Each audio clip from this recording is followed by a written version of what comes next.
Assalamualaikum everyone, welcome back to Mr. TechFox. Today I'll guide you on how to create a Google Ads shortcut on your desktop, making it easier to manage your advertising campaigns with just a click. If you find this tutorial helpful, please consider subscribing for more tech advice. Alright, so normally I'm gonna open my Google Chrome browser by clicking on the start menu and typing here Chrome.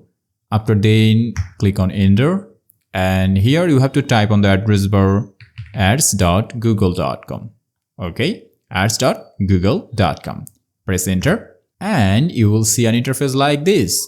If you didn't log in, you have to log in here by clicking on the sign in button, or if you want to make a shortcut of this website, then normally you have to click on the top right corner of the three dot icon, and here you will see some options. If you hover over cast, save and share from the options, then you will see another option to create the shortcut.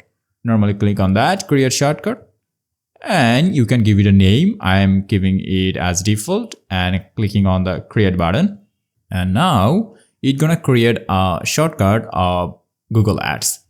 So here you can see that it's the shortcut. If I click on that, it will automatically redirect me to ads.google.com every single time, and it's saving my time. Alright, so if this helps, please consider subscribing this channel. And see you in the next video. Till then, Allah Hafiz.